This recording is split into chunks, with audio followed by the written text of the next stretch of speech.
푸른 하늘 아래 하얀 뭉게구름이 줄을 지어 하늘을 유유히 흘러가던 어느 봄날 오후였습니다. 햇살은 따뜻했고 바람은 살랑거렸어요. 엄마는 고개를 살짝 들어 하늘을 느끼듯이 미소를 머금으셨어요. 오늘 하늘이 참 맑지 않니? 엄마. 아주 맑고 예뻐. 구름도 포근해 보여. 엄마는 앞을 보진 못하지만 그래도 느껴져. 하늘이 참 푸르다는 게. 오늘같이 좋은 날은 그냥 마음이 알아. 우리 딸 오늘 상견례 가잖아. 결혼을 앞둔 날이니까. 그렇게까지 좋아? 나 결혼하면 엄마 혼자 계셔야 하는데 많이 심심하진 않을까? 에이구, 이 엄마가 얼마나 바쁜 사람인데 네 걱정할 시간도 없어? 엄마, 일 좀 쉬엄쉬엄 해. 요즘 포장 알바 힘들지 않아? 손도 거칠어졌던데. 그런 말 말아라. 사람은 쓰임새가 있다는 것만으로도 얼마나 감사한 일인지 몰라. 앞 못 보는 사람을 믿고 써주는 것만 해도 나는 참 복받은 거야.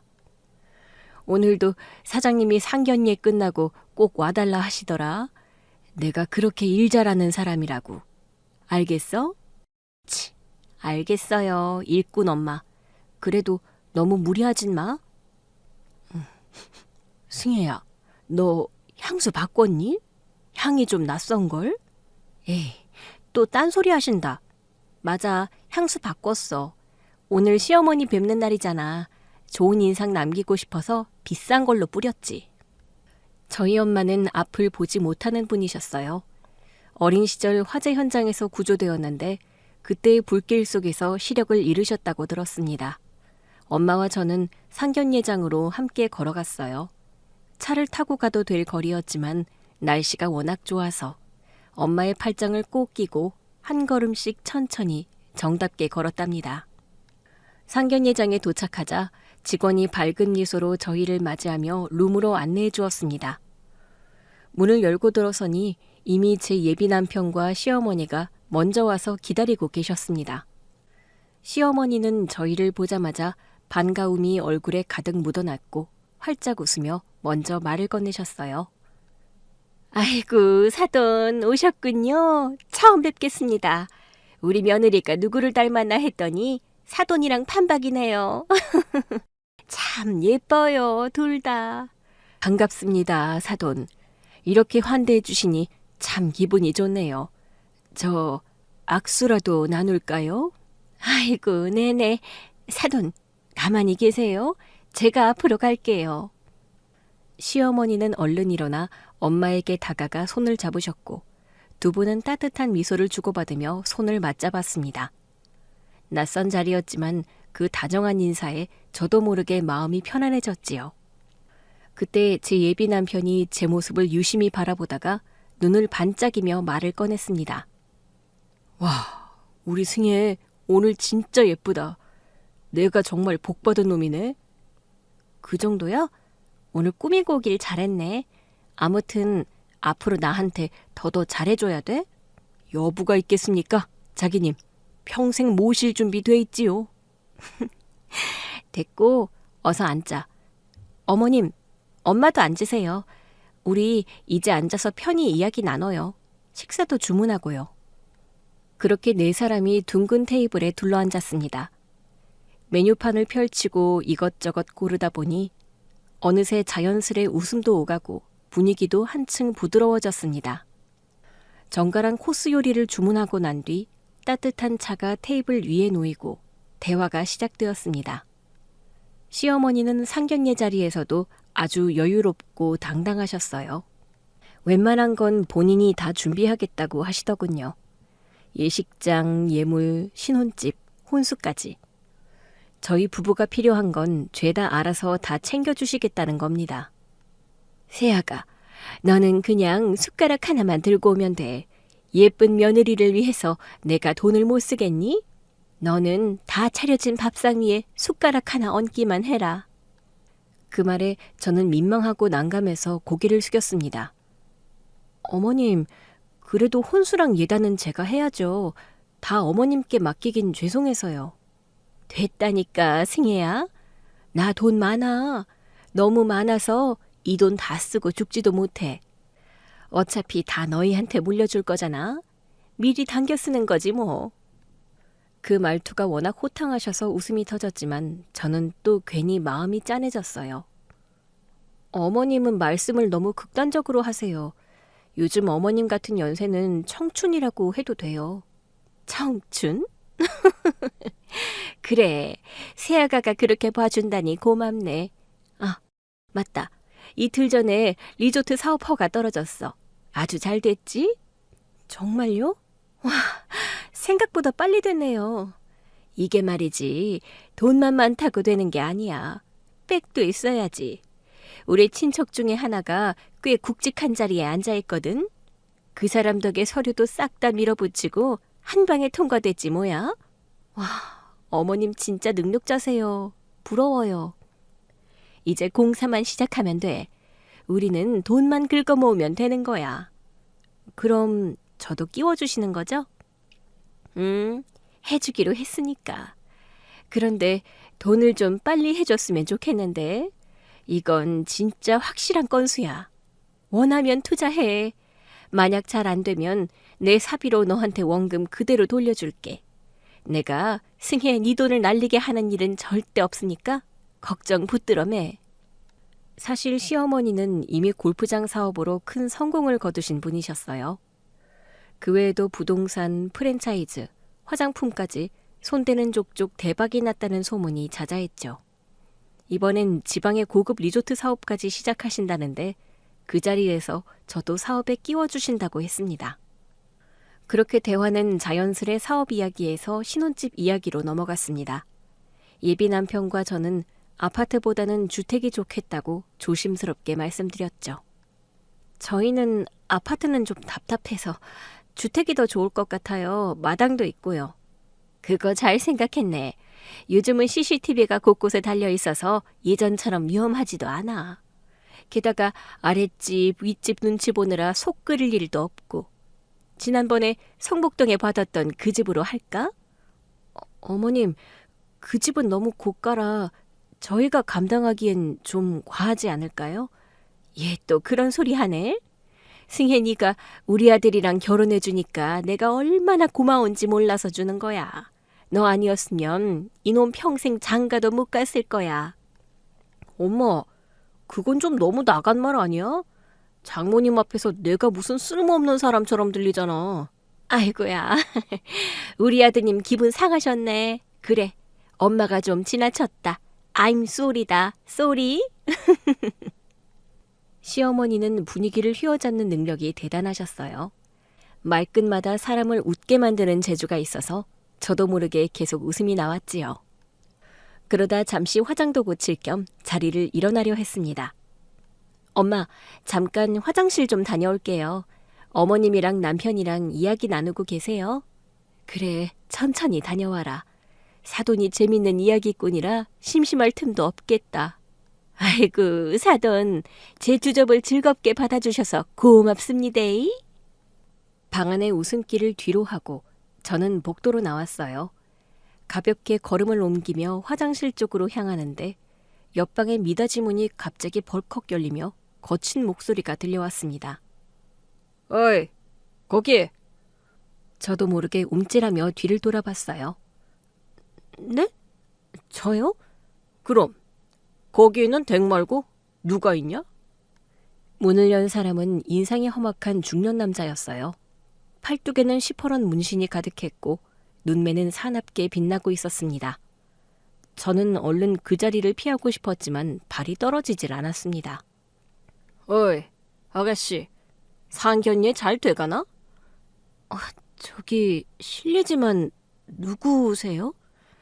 아가씨 인생에 큰 도움될 사람이지. 잠깐 들어와 봐. 아니요, 아니에요. 제가 왜 거길 들어가야 하죠? 거참, 내가 예의 있게 말하는데 버릇없이 대답하네? 빨리 들어와 보라니까. 어서! 겁이 나서 자리를 뜨려는 순간 그 남자가 제 손목을 확 잡아채더니 거센 힘으로 자기 방 안으로 끌어당겼습니다. 왜 이러세요? 이거 놔요. 저 소리 지를 겁니다. 아가씨가 겁이 많네. 자, 우리 둘이 기니 할 말이 있으니까 저기 앉아. 안 그러면 진짜 후회하게 될걸? 그 말에 저는 얼어붙은 것처럼 몸이 굳어버렸습니다. 그 자리에 앉는 것 외엔 아무것도 할 수 없었습니다. 심장은 미친 듯이 뛰고 있었지만 목소리는 나오지 않았고 그 남자는 비릿한 미소를 띠며 제 옆으로 바짝 다가왔습니다. 그리고는 마치 제 볼에 입이라도 맞추려는 듯 고개를 가까이 들이밀었습니다. 소름이 돋고 온몸이 덜덜 떨렸습니다. 이 무서운 상황은 과연 어떻게 끝났을까요? 그 남자의 정체와 저에게 무슨 짓을 하려는지 궁금하시죠?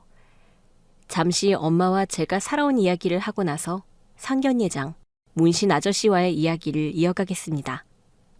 저희 부모님은 두 분 다 베이비 부머 세대이셨고 그 세대가 그러하듯 참으로 가난하게 살아오셨습니다. 국민학교만 간신히 졸업하고는 어린 나이에 생계를 책임지기 위해 거친 노동 현장으로 나가야 했답니다. 아빠는 건설 현장에서 막노동을 하셨고 엄마는 화학 공장에서 일하셨어요. 그러다 누군가의 소개로 두 분은 만나 결혼하셨고 얼마 지나지 않아 제가 태어났습니다. 그런데 제게 세상 빛을 처음 보여주시고 얼마 되지 않아 엄마에게 참담한 일이 닥쳤습니다. 화학 공장에서 큰 화재 사고가 났고 그 사고로 수십 명이 목숨을 잃었습니다. 엄마는 그 참사 속에서 기적처럼 살아남으셨지만 두 눈을 완전히 잃으셨어요. 엄마는 나중에 그때를 이렇게 말씀하셨어요. 나는 살아남은 것만으로도 하늘에 감사했어. 눈은 잃었지만 그래도 딸을 볼 수 있다는 것만으로도 하늘에 감사했지. 엄마는 그렇게 눈을 잃은 것으로 힘들어하는 모습을 한 번도 보이지 않으셨습니다. 그리고 제가 세발 자전거를 타고 아장아장 뛰어다닐 무렵엔 아빠가 건설 현장에서 추락하는 사고로 세상을 떠나셨어요. 그때 저는 너무 어렸기 때문에 장례가 어떻게 치러졌는지도 기억나지 않습니다. 그저 며칠 동안 엄마 품이 너무 조용했고 그 품에선 눈물 냄새가 났던 것만 기억납니다. 그 이후 엄마는 혼자서 저를 키우기 위해 앞이 보이지 않아도 할 수 있는 일을 찾아 헤매셨습니다. 동네 이장님을 붙잡고는 무슨 일이든 구해달라 부탁하셨고 장난감 조립, 박스 포장, 딸기 상자 작업 등 손만 있으면 되는 일은 모두 하셨어요.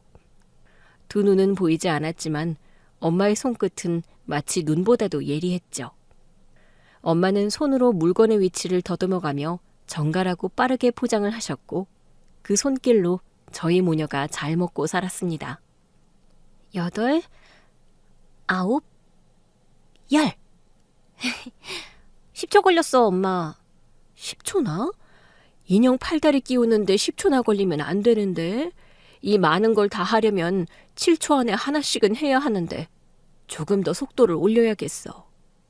엄마는 손끝으로 바비 인형 상자를 쓸어보다가 아직도 남아있는 수백 개의 인형을 보고 한숨을 내쉬셨어요. 물건을 배달해주는 분이 매일 집에 와서 다양한 조립 키트를 두고 갔고 그걸 밤낮 없이 손끝으로 조립하고 포장하는 게 엄마의 일이자 삶이었어요. 엄마, 나도 조립해볼래. 안 돼, 승혜야. 넌 공부해야지. 이 엄마가 이렇게 열심히 일하는 건 다 너 뒷바라지 하려고 그러는 거야. 내가 돈 버는 목적은 하나야. 바로 너라고. 엄마 손이 너무 거칠어. 여기저기 굳은 살 베긴 걸 보면 내가 너무 미안해. 이깟 거 별거 아니야. 괜히 엄마 하는 일에 끼어들지 말고 넌 공부나 해. 엄마는 이 일이 즐겁고 행복하니까 그 행복을 네가 깨뜨리진 마라. 중학교, 고등학교를 다니는 동안에도 저는 엄마의 일에 손을 댄 적이 없습니다. 엄마가 잠시 자리를 비운 사이 몰래 몇 개 조립해두면 엄마는 그걸 손끝으로 더듬고는 금방 알아채셨어요.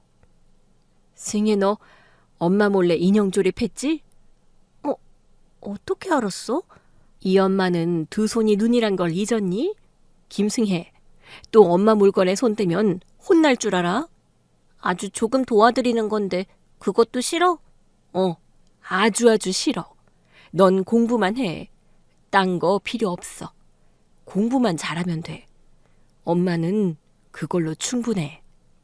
엄마는 가난을 대물림하고 싶지 않다며 밥 먹는 시간조차 아끼며 일하셨어요. 그렇게 시간이 흘러 저는 결국 대학에 들어가게 되었고 대전에 있는 카이스트에 합격했습니다. 엄마와 떨어지기 싫어서 같이 대전으로 이사 가자고 말씀드렸지만 엄마는 거절하셨습니다. 엄마는 여기에 일이 넘쳐나. 이 손을 써먹을 수 있어서 행복하다고. 대전에 가면 나한테 일 주려는 사람이 있겠니? 일감을 찾기도 어려울 거고 여기 이장님이나 마을 사람들처럼 배려해주는 사람들을 만나는 것도 어려울 거야. 그러니 어떻게 여길 떠나겠니? 너 혼자 가서 그곳에서 공부 열심히 하면서 지내. 이 엄마는 여기서 네 등록금, 자취방 월세 열심히 벌 테니까. 엄마, 나 때문에 너무 고생하는 거 아니야? 미안해서 얼굴도 못 보겠어. 고생은 무슨 고생. 다른 집 사정을 한 번만 둘러봐라. 이 엄마보다 10배, 100배 고생하는 사람이 천지야. 나는 아무렇지도 않으니까 너는 공부나 열심히 해. 엄마의 당부대로 저는 혼자 대전으로 내려갔습니다. 그곳에는 저보다도 똑똑하고 빠르고 열정적인 학생들이 널려 있었고 저는 제대로 쉴 틈도 없이 숨이 턱턱 막힐 정도로 공부만 해야 했습니다. 엄마의 손마디 하나하나를 떠올리며 장학금을 꼭 따내자 마음먹고 코피가 터져라 책을 파고들었어요. 그리고 결국 1학년 2학기부터 장학금을 받기 시작해 2학년 3학년을 지나 4학년 졸업할 때까지 단 한 번도 장학금을 놓친 적이 없었습니다. 졸업식 날 잔뜩 들뜬 마음으로 엄마 머리에 학사모를 씌워드렸어요. 엄마는 가만히 손으로 모자의 끝을 만지더니 입을 다물지 못하셨습니다. 그리고는 이내 두 손으로 얼굴을 감싸쥔 채 훌쩍이기 시작하셨어요. 우리 딸이 드디어 해냈네. 힘든 대학 공부까지 마치고 졸업이라니. 엄마는 이제 정말로 원이 없다. 이 엄마가 못해본 공부를 너한테 다 시켜봤으니 너무 기쁘다, 승혜야. 엄마의 울먹이는 목소리에 제 눈시울도 뜨거워졌습니다.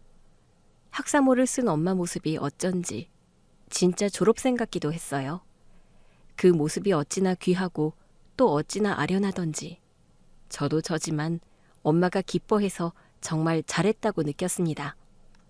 엄마, 이제부터는 내가 돈 벌게. 엄마는 이제 그만 일해. 더는 시간에 쫓겨서 조립하고 포장하고 그러지 마. 라디오 틀어놓고 좋아하는 노래 따라 부르면서 산책도 하고 카페도 가고 그렇게 사세요. 이거 사. 사람은 일을 해야지. 아무것도 안 하고 있으면 지루해서 못 살아. 가만히 있으면 손끝이 근질거려서 미칠걸? 하여간 이 딸내미 말은 귀에 들어오지도 않으시지? 알았어요, 알았어. 엄마 하고 싶은 대로 마음껏 사세요. 내가 괜한 말을 했네. 회사 출근은 다음 주부터라고 했지. 서울이라서 빨리 짐도 옮기고 방도 구해야 해. 사실 졸업하면 엄마랑 같이 살 수 있을 줄 알았는데 이번에도 결국 안 되는 거네. 이 엄마 걱정은 넣어둬. 너만 잘 살면 돼. 너 하나 잘 되면 난 세상 다 가진 거야. 그래도 마음이 계속 걸려. 엄마가 끼니는 잘 챙기실까? 아픈 데는 없으실까? 매일매일 걱정된다고. 그 말을 듣고 엄마는 갑자기 허리를 곧게 펴더니 목소리를 크고 날카롭게 말씀하셨습니다. 승혜야, 잘 들어? 나는 네가 키우는 강아지가 아니야. 이 엄마는 누구보다 강한 여자야. 알았어. 말씀을 엄청 극단적으로 하시네. 나 엄마를 강아지로 생각한 적 없거든. 말이 그렇단 얘기지. 괜한 걱정 붙들어 매. 엄마는 엄마대로 이 동네에서 열심히 살아갈 테니까 너는 네 앞에 펼쳐진 길을 눈치 보지 말고 힘껏 뛰어. 알겠지? 그렇게 또 엄마와의 동행은 다음을 기약한 채 멀어졌습니다. 저는 서울로 올라가 대기업에 입사했고 바쁜 사회 초년생이 되었습니다. 회사 생활은 생각보다 잘 풀렸습니다. 업무 능력도 금세 인정받았고 사람들과의 관계도 원만했어요. 다만 일이 너무 많았습니다. 야근은 당연했고 주말에도 노트북을 켜놓고 집에서 일해야만 했죠. 처음엔 매주 주말마다 시골로 내려가 엄마 얼굴 보겠다는 계획도 있었지만 그건 첫 주부터 물거품이 되어버렸습니다. 물론 엄마는 전화 너머로 쿨하게 말씀하셨죠. 집에 굳이 안 내려와도 돼. 가끔, 아주 가끔 한 번씩만 와도 난 그걸로 충분해. 네 목소리 듣는 것만으로도 충분하니까 바쁘더라도 밥 잘 먹고 잘 쉬어가면서 일해라. 그 말을 들을 때마다 안쓰럽고 미안했지만 그마저도 시간이 지나면 익숙해지더군요. 그러다 어느 순간부터 제 안에 이상한 공허함이 고개를 들기 시작했습니다. 나는 대체 왜 이렇게 바쁘게 사는 걸까? 돈은 벌고 있지만 뭘 위해 살고 있는 거지? 내가 원하던 삶이 이런 건가? 그런 생각이 날마다 머릿속을 맴돌았고 아무리 성과가 좋아도 마음이 채워지지 않았습니다. 현대인이라면 누구나 겪는 감정이라던데 저는 그 무력함에서 벗어나고 싶어서 새로운 선택을 하게 됐습니다. 과감히 회사를 박차고 나왔고 노트북 2대만 들고 제 방 한구석에 앉아 창업을 시작했어요. 제가 좋아하던 프로그램 개발을 본격적으로 해보자는 마음이었죠. 머리를 싸매고 복잡한 루트를 쪼개고 엮으면서 거의 1년을 방구석에서 나오지 않다시피 하며 코딩에 몰두했어요. 그렇게 탄생한 첫 프로그램을 정식 등록한 날 정말 가슴이 뛰었습니다. 이용자들이 하나둘씩 생기기 시작했고 5개월쯤 지나자 엄청난 수의 사람들이 이 프로그램을 찾아주기 시작했습니다. 큰돈이 들어오기 시작했죠. 여러 회사에서 라이선스를 팔라고 연락도 왔지만 제 계산으론 직접 운영하는 것이 더 낫겠다 싶어서 거절했습니다. 그러던 어느 날 1년이 더 지난 시점에서 한 대형 IT 기업에서 연락이 왔어요. 그들이 제시한 금액은 무려 100억 원이었습니다. 처음엔 장난인 줄 알았어요. 몇 억 정도면 웃으며 넘겼을 텐데 100억이라는 숫자는 단순한 제안이 아니라 제 인생을 바꿔놓을 제안이었습니다. 고민은 짧게 했습니다. 며칠 뒤 계약서에 사인했고 계좌엔 평생 써도 남을 숫자가 찍혔습니다. 그 돈을 받고 나서 가장 먼저 떠오른 건 엄마였습니다. 그래서 곧장 시골집으로 내려갔습니다. 엄마, 이제 그만 일하시고 나랑 같이 서울 가서 살자. 아이고야, 우리 딸이 정말 잘났네. 똑똑한 줄은 알았지만 이건 뭐 천재 수준이구만. 그건 다 엄마가 날 잘 키워줘서 그런 거지. 운도 좋았고.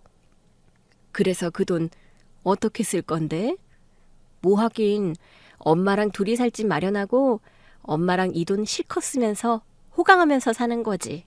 이제 엄마 내 부탁 거절하지 마세요. 제발. 엄마는 한참 동안 생각에 잠기더니 환하게 웃으면서 고개를 끄덕이셨습니다. 그래, 좋다. 이 엄마가 딸 덕분에 편하게 놀고 먹고 살아보자. 엄마, 진짜지? 그 말 번복 금지야? 약속? 그렇게 엄마를 설득했고 시골집은 정리됐습니다. 서울에 아주 근사한 아파트 한 채를 장만했어요. 엄마와 단둘이 처음으로 함께 사는 집이었습니다.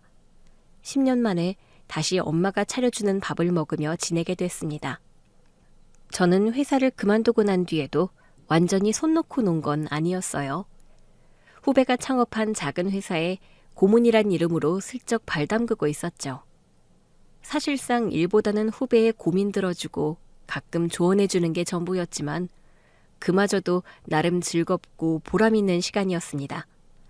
주말에는 봉사도 다니기도 했어요. 엄마는 서울에 올라오신 뒤로 완전히 다른 삶을 살기 시작하셨어요. 낮엔 집에서 라디오를 들으며 여유를 즐기셨고 오후엔 흰 지팡이를 짚고 동네를 천천히 산책하셨어요. 꽃은 볼 수 없지만 향기로 기억하고 즐기는 분이셔서 산책을 나가시면 한참 뒤에 돌아오셨습니다. 그런데 엄마는 또 다른 소원이 있다며 하루도 빠짐없이 저를 귀찮게 하셨답니다. 승희야, 너 시집 안 갈 거니? 엄마, 나 이제 겨우 30이야. 무슨 시집이야. 내가 너를 26에 낳았어. 30이면 벌써 한참 늦은 거다. 엄마, 시대가 변했어. 요즘 30은 애기 소리 듣는다고. 애기 같은 소리는 그만하고 이제는 네가 낳은 애기를 돌보고 싶다 이 말이야. 헐, 엄마, 진짜 1억이야? 같이 살면서 하루도 안 빼놓고 시집 타령만 하시네. 그래, 1억이다. 엄마는 네가 잘 사는 걸 눈으로, 아니 마음으로라도 다 보고 싶단 말이야. 그래야 나중에 마음 편히 눈 감을 수 있지? 아이고야, 엄마 아직 젊으시거든요. 아직 50년은 더 사실 거야. 50년 뒤에 내 나이가 몇인 줄 아니? 조금이라도 젊을 때 결혼하는 게 너한테도 좋아. 그러니까 시집 좀 가라. 엄마와 이런 대화를 나누다 보면 항상 꼬리에 꼬리를 물고 끝이 나질 않았어요. 말은 안 들어도 귀에는 다 들어와 박히는 엄마의 잔소리는 처음엔 피곤하다며 웃어넘기다가 어느새 저도 모르게 소개팅 약속을 하나 둘 잡게 되었답니다. 허구한 날 들은 그 말이 마음속 어딘가를 슬며시 건드렸던 모양이에요. 여러 남자를 소개받아 봤지만 이상하게 마음이 움직이는 사람은 없었습니다. 다들 괜찮은 사람들이었고 조건도 나쁘지 않았지만 그 누구도 제 마음을 두드리진 못했어요. 그래서 결국 연애는 물론이고 결혼도 자연스레 포기한 채 지냈습니다. 그런 저에게 아주 뜻밖의 인연이 다가온 건 한겨울 봉사활동을 하던 날이었어요. 승혜 씨, 이리 좀 와봐요. 네? 무슨 일이세요, 원장님? 원장님은 잠깐만 하시더니 저를 조용히 원장실 앞으로 데려가셨어요. 그 눈빛이 어쩐지 평소와 달라서 저도 괜히 덩달아 긴장했죠. 우리 보육원에 큰 기부를 해주신 분이 한 분 계세요. 그런데 말이죠. 승혜 씨를 꼭 한번 만나보고 싶다고 하시네요. 봉사하는 모습이 아주 인상 깊으셨대요. 제가요? 별로 한 것도 없는데요? 어떤 분이시죠? 우리 보육원에 기부해준 분인데 보통 기부자 아닙니다. 대화를 나눠보니까 엄청 훌륭한 분 같아요. 아무튼 승혜 씨 얼굴도 좀 보고 잠깐 대화라도 나누고 싶다 하시더라고요. 그 말을 듣고 저는 슬쩍 호기심이 생겼습니다. 보육원에 큰 돈을 기부할 정도면 대체 어떤 사람일까 궁금했어요. 제가 생각할 틈도 없이 원장님이 바로 저를 데리고 원장실로 들어갔습니다. 그 안에는 수수한 차림의 중년 여성이 앉아 계셨습니다. 나이는 딱 봐도 저희 엄마 또래쯤 되어 보였고 눈매가 아주 선해 보였어요. 반가워요. 승혜 씨 맞죠? 네, 맞습니다. 반갑습니다. 보육원에 큰 금액을 기부하셨다고 들었어요. 정말 감사드립니다. 아이들에게 큰 도움이 됐어요. 별 말씀을. 그냥 사장님이라 불러요. 사람들이 다 그렇게 부르거든요. 사업도 좀 하고 투자도 하다 보니까 다들 사장님이라고 불러요. 네, 사장님. 그런데 제가 궁금하셨다고요? 솔직히 저는 별로 한 것도 없는데. 한 게 왜 없어요? 아이들 하나하나 신경 써주고 손잡아주고 따뜻하게 안아주는 거. 그게 제일 어려운 거예요. 승혜 씨가 아이들한테 그렇게 다정하게 대해주는 걸 보는데 마음이 참 따뜻해졌어요. 사람이 곱더라고요. 그렇게 봐주셔서 감사합니다. 민망하네요. 근데 실례가 안 된다면 하나만 물어봐도 될까요? 승혜 씨 결혼은 했어요? 아니요. 아직 안 했어요. 어머, 그래요? 우리 아들도 아직 싱글인데. 승혜 씨랑 나이도 비슷해요. 돌려 말 안 할게요. 사실 승혜 씨를 본 순간 딱 느낌이 왔어요. 아, 우리 며느리감이구나 하고 말이죠. 승혜 씨가 예쁘고 착해 보여서 꼭 내 아들과 만났으면 좋겠다 싶었죠. 네? 며느리감이요? 그래요. 좀 황당하죠? 내 아들이 승희 씨에 비하면 많이 모자라요. 그래도 사람 괜찮고 착해요. 한 번만 만나봐요. 이 늙은이 소원이라 생각하고. 아, 글쎄요. 오늘 처음 뵙는 분께서 갑자기 이렇게 말씀하시니까 좀 당황스럽긴 해요. 그래요. 이해해요. 내가 너무 막 들이댔죠?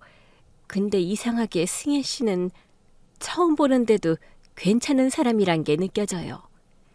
혹시 내가 이상한 여자처럼 보였어요? 아니요, 전혀요. 사장님 좋은 분으로 보이세요. 이렇게 큰 기부를 해주신 분이 이상할 리가 없잖아요. 그치? 나 좀 괜찮은 여자 맞지? 그러니까 부탁이에요. 한 번만 우리 아들 만나봐요. 한 번 보고 아니다 싶으면 그걸로 끝내요. 나 억지 안 부릴 거야. 그 사장님은 연신 웃으며 저를 설득했고 간절한 눈빛을 보냈어요. 저를 마음에 들어 하신다는 것도 알겠고 그 진심이 느껴졌기에 결국 저는 조심스레 고개를 끄덕였어요. 그럼 한 번 만나볼게요. 정말 한 번만이에요? 아셨죠? 알았어요, 알았어. 이 늙은이 소원 하나 들어줘서 고마워요. 그 사장님은 연신 저에게 당신의 아들과 소개팅을 해보라고 재촉했어요. 나쁜 분이 아닌 건 알겠고 또 저를 마음에 들었다고 하니 한번 만나보기로 했습니다. 그래서 며칠 뒤에 사장님의 아들을 만나게 되었습니다. 사실 처음엔 큰 기대는 하지 않았습니다. 어머니라는 분이 너무 열정적으로 아들을 자랑하셨기에 오히려 약간 과장된 게 아닐까 싶은 생각도 들었으니까요. 하지만 약속 장소에 나가 그를 처음 마주친 순간 그런 의심은 말끔히 사라졌습니다. 키가 크고 단정하게 잘생긴 얼굴에 옷차림은 튀지 않으면서도 깔끔했고 무엇보다 인상이 굉장히 진중했습니다. 그가 첫 마디를 꺼내는 순간 말투나 어조에서 느껴지는 공손하고 차분한 분위기에 저도 모르게 긴장이 풀렸습니다. 겉모습도 준수했지만 그보다 더 마음을 끌었던 건 말의 내용이었습니다. 직업이 사회복지사라고 했고 그 일을 마치 인생의 사명처럼 여기고 있는 듯 했습니다. 다들 사회복지사라고 하면 돈도 못 벌고 힘든 일이라고 생각하죠. 실제로 저도 그런 시선을 많이 받았고요. 그런데 저는요, 이 일이 주는 행복이 그 어떤 것보다 크다고 생각해요. 사람을 돕는 일은 그 자체로도 의미가 있지만 누군가의 인생에 내가 작은 변화를 주었다는 걸 느낄 때 그건 정말 말로 표현할 수 없는 기쁨이에요. 그래서 저는 죽는 날까지 이 일을 계속하고 싶습니다. 와, 정말 멋지세요. 자신이 하는 일을 그렇게 자랑스럽게 말할 수 있는 사람이 드문데 그걸 이렇게 진심을 담아 이야기하시는 걸 들으니까 저도 괜히 뿌듯하고 따뜻해지네요. 사회복지사라는 직업 자체도 정말 의미 있는 일이잖아요. 그렇게 말씀해 주시니까 갑자기 어깨에 힘이 확 들어가는데요. 사실 저희 엄마가 그러시더라고요. 승혜 씨는 보통 사람이 아니다. 첫인상부터 딱 마음에 들었다. 라고. 혹시 실례가 안 된다면 승혜 씨는 무슨 일을 하시는지 여쭤봐도 될까요? 저는 뭐 별건 없고요. 예전에 프로그램 하나 만들었는데 그게 운 좋게 잘 돼서요. 지금은 후배가 차린 회사에 고문으로 일하고 있어요. 대단하진 않고 그냥 조용히 지내고 있어요. 아니에요. 대단하신데요. 젊은 나이에 고문까지 맡으신 거면 뭔가를 깊이 있게 해내신 분이란 뜻이잖아요. 참 부럽네요. 저도 언젠가 그런 커리어를 만들 수 있을까 싶어요. 부럽긴요. 저야 그냥 운이 좋았던 거고 오히려 저는 지금 이렇게 누군가를 돕는 일을 사명처럼 해나가는 분이 더 멋져 보이는데요. 그런 말씀 들으면 진짜 힘이 나요. 혹시 이번 주말엔 뭐 하세요? 이번 주말에도 보육원에 봉사활동 가려고요. 매달 정기적으로 가는 곳이 있거든요. 정말요? 저도 여러 보육원에 자주 갑니다.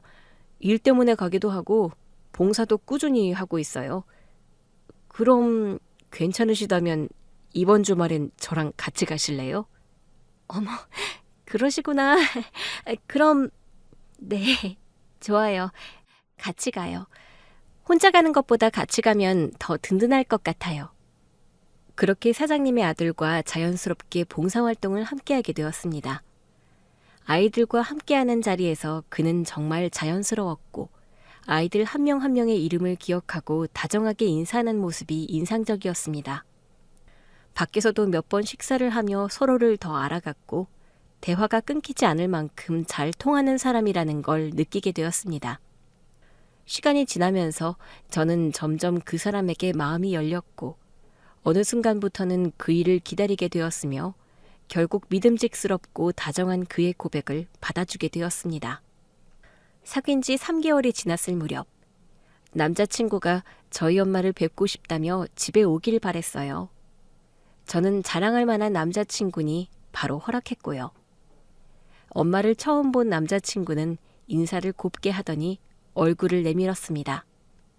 어머님, 제 얼굴이 궁금하시죠? 한번 만져보세요. 어떻게 생긴 놈인지 직접 확인해 보셔야죠. 아이고, 먼저 그런 소리를 해주는 사람은 처음이네. 좋아요.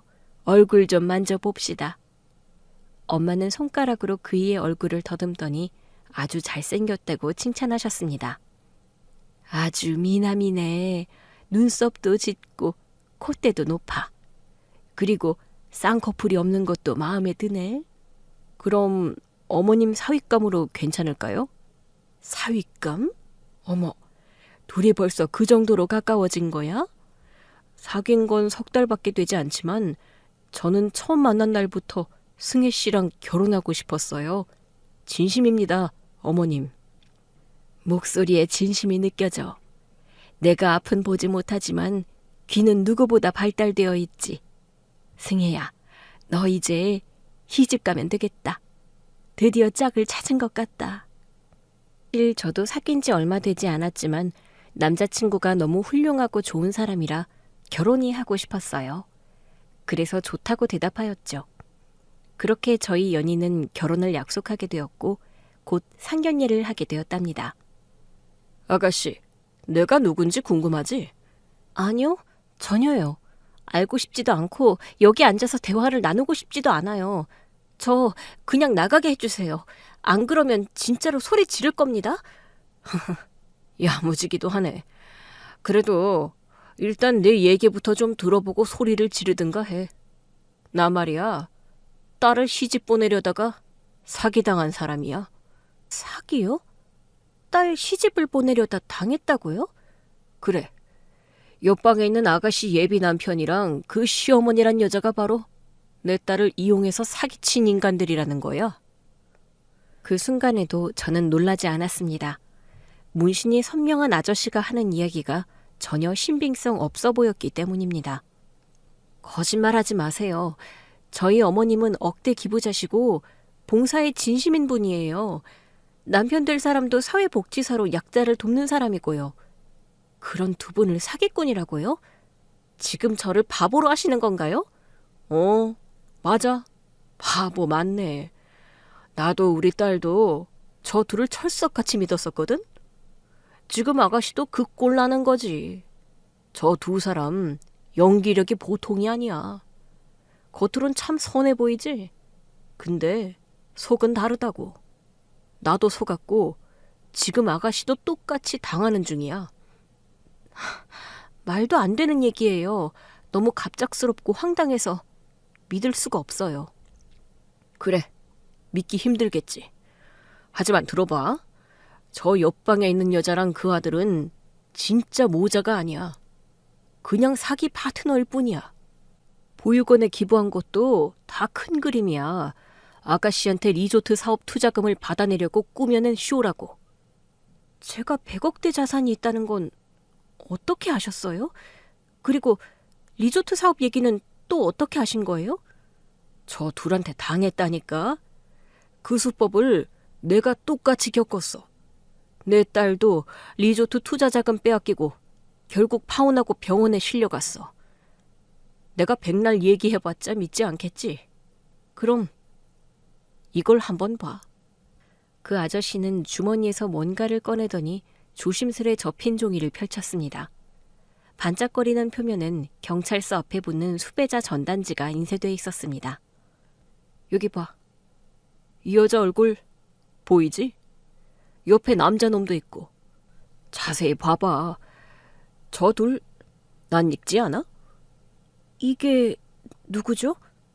설마 저희 어머님과 예비 남편이라는 거예요? 이름도 다르고 생김새도 다르잖아요. 성형수술했어. 이름도 가짜고 이력도 조작했지. 나도 처음엔 안 믿겼어. 근데 탐정 붙여서 1년을 추적했어. 이젠 100% 확신할 수 있어. 난 전남에서 올라왔고 이 둘을 잡으려고 오늘 여기까지 온 거야. 정말 이상한 말씀이에요. 제가 보기엔 아저씨가 괜한 오해를 하고 계신 것 같아요. 그럼 이걸 한번 봐봐. 이건 내 딸 사진이야. 그리고 여기 저 여자랑 아들. 자세히 봐. 무슨 느낌 안 와? 아니요. 아무리 봐도 딴 사람인데요. 닮은 구석도 없어요. 대한민국 성형의 기술이란. 이봐요 아가씨. 내가 거짓말로 이 먼 길 올라왔을 것 같아? 내가 탐정을 사서 자료를 모으고 그 사기꾼들을 쫓아다닌 시간이 얼만데. 지금 이 순간도 둘은 또 다른 피해자를 노리고 있을지 몰라. 아가씨가 그 다음일 수도 있고. 저는 아직도 믿을 수가 없어요.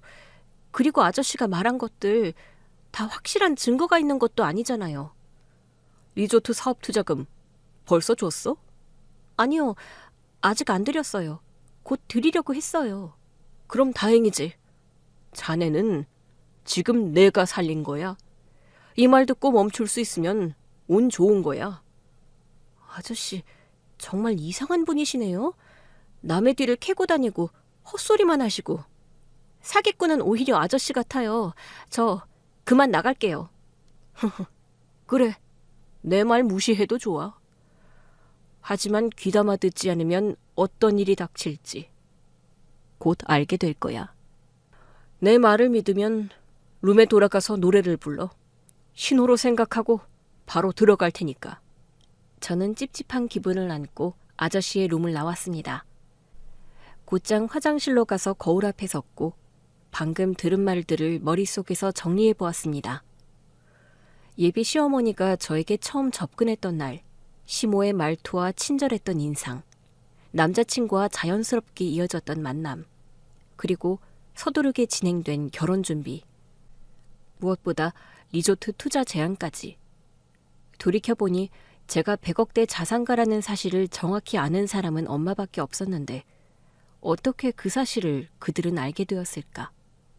왜, 어째서 그토록 빠르게 나에게 투자를 권유했을까? 점점 머리가 복잡해졌습니다. 한참을 물로 얼굴을 씻고 나서야 정신이 조금 맑아졌고 다시 화장을 고치고 룸으로 돌아갔습니다. 하지만 그 순간부터 모든 것이 의심스럽게 느껴지기 시작했습니다. 제가 다시 룸으로 들어서자 시어머니는 언제 그랬냐는 듯 환한 얼굴로 저를 맞이하셨습니다. 아무 일도 없었다는 듯 차분한 말투였지만 그 안에선 조급함이 묻어나고 있었습니다. 우리 며느리 들어왔네? 안 그래도 방금 리조트 이야기하고 있었어. 세아가, 혹시 지금 투자금 입금해 줄 수 있어? 방금 전화가 왔는데 현장 진행비가 급하게 필요하다고 하네. 어머님, 그런데 제가 어머님께 얼마를 투자해 드리기로 했었죠? 20억이잖아. 승혜 너도 그러자고 했잖니? 기억 안 나? 그런데 말이에요, 어머님. 제가 그만한 돈이 있다는 걸 어떻게 아신 거예요? 뭐? 그건 승혜 네가 직접 말했잖아. 제가요? 제가 뭐라고 그랬는지 어머님은 정확히 기억하고 계세요? 글쎄다. 정확하진 않지만 너 성공했다고 하지 않았니? 그래서 그런 줄 알았지. 그리고 네가 사는 집이 대충 봐도 수십억이잖아. 당연히 그만한 돈이 있을 거라 생각했지? 그럴 수도 있긴 하지만 전에는 몰랐는데 오늘에서야 이상한 점이 많이 느껴지네요. 어머님, 진짜 리조트 하는 거 맞긴 한 거예요? 제가 질문을 거듭하자 시어머니의 얼굴에 처음으로 미세한 당황의 기색이 비쳤습니다. 그동안 한치의 흔들림도 없이 말을 이어오던 분이 말을 더듬기 시작했습니다. 세아가 왜 이러니? 갑자기 왜 그런 걸 확인하겠다고 그러는 거야? 이상하잖아요, 어머님. 생각해보니까 투자 이야기는 어느 날 갑자기 급하게 나오고 어머님이 사드렸다는 리조트 부지도 한 번도 본 적 없어요. 그러니까 그 부지 서류 좀 보여주세요. 그리고 담당자 연락처도 주시고요. 현장도 같이 가보고 확인한 다음에 투자해드릴게요. 순간 시어머니의 손이 무릎 위에서 가볍게 떨렸고 예비 남편은 불쾌한 표정으로 저를 쳐다봤습니다. 저는 그 틈을 놓치지 않고 수배 전단지에서 봤던 이름을 던졌습니다. 혹시 김말숙이라는 사람 아세요? 누구? 김말선? 아니요, 김말숙이요. 어머님 아시는 분 아니세요? 그리고 남자친구를 향해 다시 물었습니다. 그리고 자기, 오염식이라는 이름 들어본 적 있어? 두 사람 모두 순간적으로 눈빛이 흔들렸습니다. 지금까지 단 한 번도 긴장한 모습을 보여주지 않았던 그들이었지만 그 순간만큼은 확실히 당황한 표정이 역력했습니다. 서로 눈치를 주고받으며 뭔가를 계산하는 듯한 눈빛이 스쳤습니다. 우리는 그 이름 처음 듣는데? 맞아, 자기야. 갑자기 왜 이상한 얘기를 하는 거야? 무슨 일 있어? 제가 정신이 좀 없나 봐요. 엄마, 라디오에서 듣고 따라 부르던 그 노래 있잖아요. 한 소절만 불러줄래? 그건 문신 아저씨에게 보내는 신호였습니다. 엄마는 잠시 저를 쳐다보더니 천천히 입을 열었습니다. 우리 딸이 많이 심란한가 보네. 그래, 불러줄게. 뱀이다, 뱀이다, 몸에 좋고 맛도 좋은 뱀이다. 그 순간 옆방의 문이 쾅 소리를 내며 열렸습니다. 문신 아저씨가 벌컥 안으로 들어섰습니다. 손엔 수배 전단지를 움켜쥐고 있었습니다. 뱀이다, 사기꾼이다. 몸과 정신에 해로운 사기꾼이다. 어이, 오랜만이다, 사기꾼들아. 나 기억하지? 내가 너희 찾으려고 꼬박 1년을 뒤졌어. 저 아저씨는 누구야? 이봐요, 지금 무슨 소리를 하는 거예요? 사기꾼이라니요. 엄마, 여자친구도 이상하고 분위기도 영 안 좋은데 아무래도 오늘은 그냥 나가는 게 좋겠어요. 빨리 나가자. 그럴까? 아가, 사돈. 오늘은 좀 복잡하니까 우리 다음에 다시 배워요. 알겠죠? 두 사람은 얼떨떨한 척하면서도 몸은 잽싸게 움직였습니다. 누가 봐도 도망을 준비하고 있다는 걸 알 수 있을 만큼 그들의 행동은 급했습니다. 눈빛은 허둥거렸고 걸음은 평소보다 훨씬 빠르고 불안정했습니다. 분명한 건 무언가를 숨기고 있었고 그게 드러나는 걸 두려워하고 있다는 사실이었습니다. 두 모자가 자리에서 일어나 황급히 나가려고 하자 문신 아저씨가 룸 출입문 앞에서 떡하니 버티고 서 있었습니다. 그의 눈빛은 단단했고 두 팔은 문을 막아서듯 양옆으로 벌어져 있었으며 한치의 틈도 주지 않았습니다. 어허, 어딜 가시려고? 내가 이 자리를 어떻게 찾았는데 그냥 보내줄 것 같아요? 전 댁이 누군지 모릅니다. 비켜주세요. 지금 아주 불쾌하거든요. 진짜로 날 몰라? 기억이 안 나? 내 딸이랑 이 사기꾼 남자놈이랑 결혼하기 전에 10억 뜯어가고 그대로 잠수 탔던 사기꾼들이 너희 아니야? 성형했다고 내가 몰라볼 줄 알아? 세상 쉽게 보지 마. 도무지 무슨 말을 하는 건지 하나도 모르겠네요. 아들, 빨리 나가자. 마음대로 못 나가요. 경찰이 딱 맞춰 도착했네. 형사님들, 여기입니다. 수배자들 지금 도망가려고 합니다. 뭐, 형사? 이런 젠장, 야, 빨리 튀어. 이 사람 비키라고. 비키라니까. 엄마, 창문으로 튀자.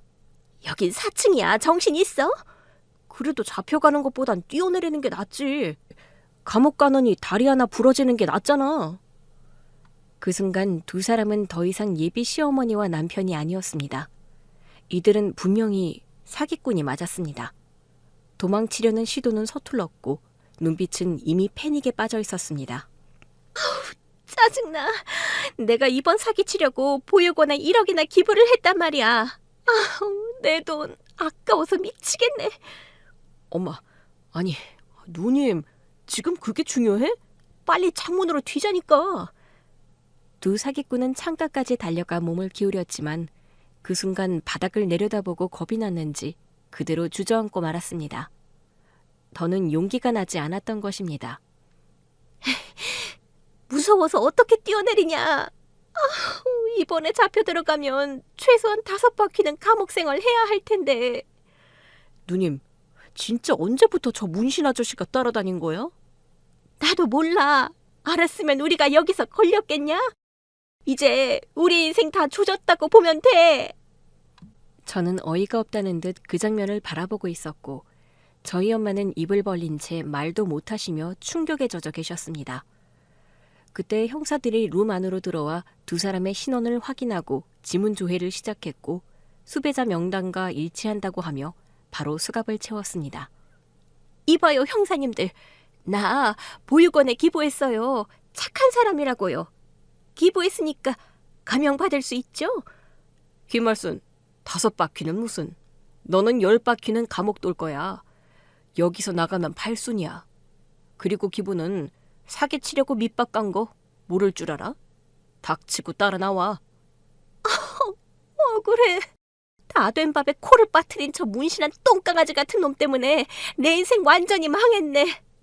보육원에 내가 기부까지 했는데 그 돈은 어쩔 거야? 환장하겠네. 그 모습을 조용히 바라보다가 저는 자리에서 일어나 말했습니다. 나한테 사기치려고 기부를 1억이나 하신 거예요? 그리고 너 오염식이라고 했지? 너는 사회복지사라고 일하는 걸 보여줬잖아. 보육원에서 일하는 거 봤다고. 그거야 당연히 쇼였지. 자격증 위조해서 취업한 거야. 어차피 잠깐 보여주고 사라질 계획이었는데 네가 자꾸 신중하게 굴어서 일이 꼬였다고. 와, 진짜 치밀하네. 내 돈 사기치려고 아주 생쇼를 했구나. 감탄스럽다. 다 너 때문이야. 너만 좀 빨리 돈을 입금했으면 우린 지금쯤 해외로 떠났을 텐데. 왜 그렇게 뜸을 들여? 내 기부금 1억 니네가 갚아. 이 배신자야. 대책도 없고 염치도 없는 사기꾼들이네. 엄마, 우리 일어나요. 오늘 아주 큰 배움을 얻었네요. 아저씨, 정말 감사합니다. 저희 모녀는 자리에서 일어나 문신 아저씨에게 고개를 숙였습니다. 내 딸 같은 피해자가 또 나오면 되겠어요? 아가씨, 어머니 잘 모시고 살아. 여긴 내가 마무리할 테니까 얼른 집에 가봐요. 그러자 엄마가 돌발 행동을 하셨어요. 잠깐, 내 사돈과 사위가 그럴 사람이 아니에요. 사돈, 사위, 잠깐 내가 얼굴 좀 만질게요. 이 두 사람이 억울한지 아닌지 내가 만져보면 안다고요. 엄마는 느닷없이 왼손으로는 시모 얼굴을, 오른손으로는 남자친구의 얼굴을 만지작거리기 시작했습니다. 그러다 잠시 후 양손으로 두 모자의 싸대기를 갈겼습니다. 이 나쁜 것들. 감히 내 딸을 속여? 니네들은 감옥에서 살다가 확 되져버리고 지옥으로 꺼져버릴 거야. 순간 침묵이 흘렀고 두 사기꾼은 볼을 부여잡고 놀란 눈으로 엄마를 쳐다봤어요. 형사들이 두 사기꾼을 구석으로 끌고 가더니 저희 모녀에게 그만 나가보라고 일러주었답니다. 식당을 나와 주차장으로 가는 길, 엄마가 제 손을 꼭 붙잡고 말씀하셨습니다. 나 때문에 이렇게 된 것 같네. 미안하다, 승혜야. 괜히 결혼하라고 보채서. 아니야, 나도 속아서 진짜 사랑인 줄 알았어. 그런데 이렇게 보기 좋게 사기를 당할 뻔했네. 그래도 잘 끝나서 다행이지. 너 괜찮은 거야? 이 엄마는 아직도 심장이 떨리는데. 아까 싸대기 시원하게 날리더니 심장이 떨려? 엄마 피해당한 거 없이 사기꾼들이 잡혔잖아. 그걸로 다행이라고 생각해야지. 승혜야, 결혼 빨리 하지 마라. 괜히 엄마 소원 들어준다고 무리해서 남자 만나려 하지 마. 진짜지? 약속한 거야? 알겠어. 그럼 최대한 늦게 시집 갈게. 한 10년쯤 뒤에? 사기꾼들이 잡히고 나니 사랑이니 뭐니 하는 감정은 아주 빠르게 식어버렸습니다. 이상하게도 하나도 안 힘들었고 그냥 웃음만 나왔습니다. 다음날 경찰서에 가서 피해 사실을 진술했고 아직 돈을 넘기지 않았기 때문에 다행히 피해자 진술만 남기고 돌아올 수 있었습니다. 그리고 사기극이 벌어지고 난 뒤 벌써 5년이라는 시간이 흘렀습니다. 저는 여전히 엄마와 단둘이 살고 있습니다. 사귀는 남자친구가 있긴 하지만 결혼은 아직 생각이 없습니다. 엄마와 둘이 사는 삶이 너무 편하고 좋아서 앞으로도 5년은 더 이렇게 지낼 생각입니다. 승혜야, 유튜브로 사연 듣고 있는데 여기 되게 재밌더라. 사연? 엄마, 라디오에서 유튜브로 갈아탔어? 그래, 네가 틀어준 채널 있잖아. 아주 재밌다고. 그래서 말인데 너 그 사기꾼들 이야기 사연으로 써서 보내보는 건 어때? 사기꾼들? 아, 그 사기꾼 가짜 모자? 한번 써서 보내볼까? 그렇게 엄마의 엉뚱한 제안 덕분에 이 사연을 쓰게 되었습니다. 엄마와 나란히 앉아 제 사연이 흘러나오는 유튜브 채널을 함께 들을 날을 기대하며 이 글을 마칩니다. 끝까지 들어주셔서 감사합니다. 안녕히 계세요.